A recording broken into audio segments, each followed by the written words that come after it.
What's going on, everyone?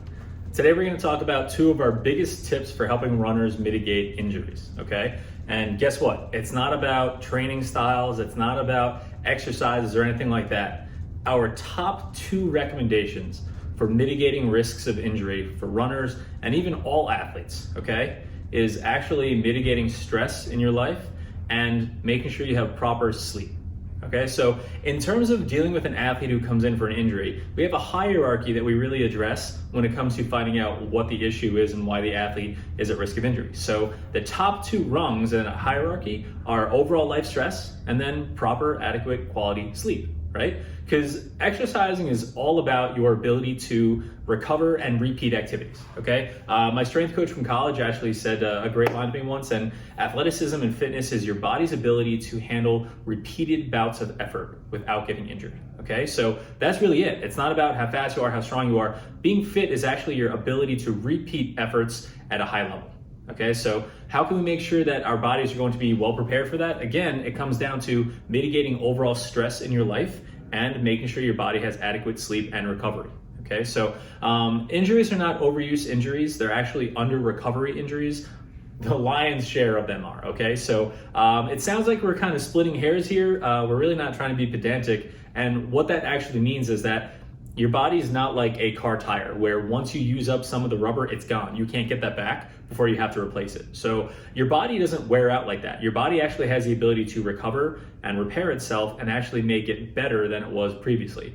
If you have an adequate training stress on your body, you're gonna have an adequate stress response that is going to help you recover and actually improve from that previous effort to get better for the next one. Okay, so again, there's a difference between an overuse injury and under recovery. If I overuse the rubber on my tires, well, guess what? The rubber is going to be gone. I'm not getting it back. Whereas my body, I'm not going to use it up and then that's it. I've got nothing left in there. I'm actually going to be able to recover from it and then repair myself and then get back out there and do it again to repeat efforts. All right, so injuries are more under recovery injuries where you go out there, you should be able to perform a specific task. Whether it's running, jumping, cycling, swimming, lacrosse, volleyball, field hockey, whatever it is, you should be able to recover well enough from your previous session to get out there and do it again. So now, why does this matter in terms of those top two things that we have to mitigate injuries, right? Overall life stress. Basically, if your body's in a stress state, you are not going to recover well enough. I'm not going to go down the rabbit hole and talk about what happens when your body's stressed out.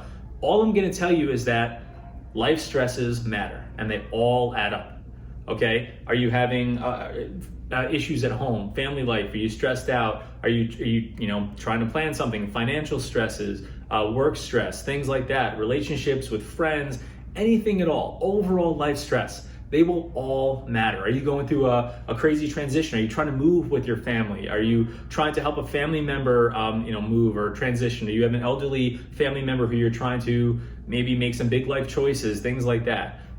Any kind of stress that you may be having. Are you looking to move jobs? Are you stressed out at your current job? Are you at a high volume time in your work? Are you an accountant? And guess what? It's February, March, and April, right?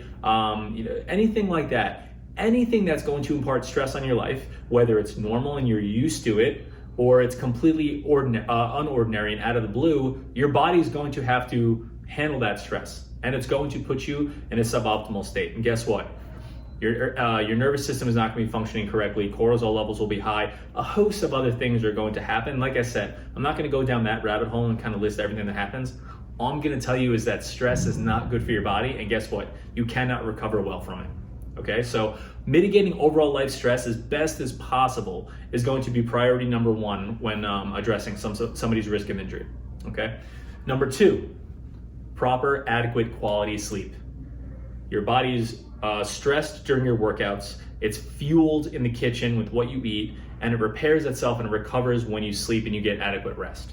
Okay, so if you're not getting adequate rest, your body's ability to heal and recover for the next bout from the previous bout of exercise is just going to be completely compromised. So it's not just about, I sleep, every night. It's how much sleep are you getting? And I don't want to say that you need 8 to 10 hours of sleep, but guess what? The more active you are, the older we get, the more sleep you need. You may say, well, I can function on X amount of sleep and I've been doing that my whole life.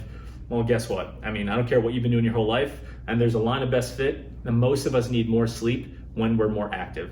So if we're going to be a runner, we're going to be putting in high volume, getting into the thick of base training and things like that, or you start adding speed work into your life, your body's going to need to recover more. You're going to need more sleep. Okay, so adequate sleep. Not just laying in bed. You want to get good, solid, quality sleep. You want to ditch those screens within a half an hour to an hour before bedtime if you can, to let your brain really get into a deep REM cycle. We have studies and evidence that shows that the longer you're on a screen, the closer you get to bed. Guess what? You're not going to fall into that deep sleep state as quickly, and your deep sleep is going to be compromised. So all the things that you can do to really maximize your ability to sleep when you're in bed, leave that for sleeping, right? Just try not to, look at screens, try not to do all this, extra stuff. Really you stimulate your brain while you're trying to get ready for sleep. Really try and focus on getting good quality sleep. You can't make up for lost sleep. Okay, that's just the bottom line. You can't make up for it. So we really want you to maximize, your recovery. That's really what it comes down to. So our top 2 tips for mitigating risks of injury for runners: manage overall life stress, or at least try and identify sources of stress, and then try and make a concerted effort to address them, right? And to help yourself, whether it be, meditation or taking breaks or making sure that, it doesn't stress you out so much that you forget to eat, right? Find ways that it affects your life and see if you can kind of fight back a little bit, right? So try and get a little bit more control under your belt, or at least identify those sources of stress so that it's not such a mystery, and you can actually be a little bit more of an active component in this process.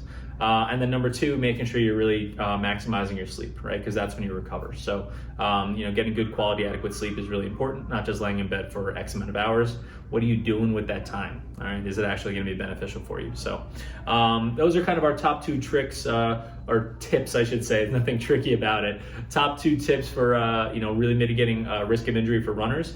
Obviously, there's a lot of other things that we can talk about, but in our hierarchy, those are the first 2 things we want you to focus on, okay? And we promise it's going to be far more important than worrying about, are you stretching enough? Are you in the right shoes? Are you exercising enough? And what my workout is going to be today, right? We're talking about purely performance-driven, mitigating risks of injury.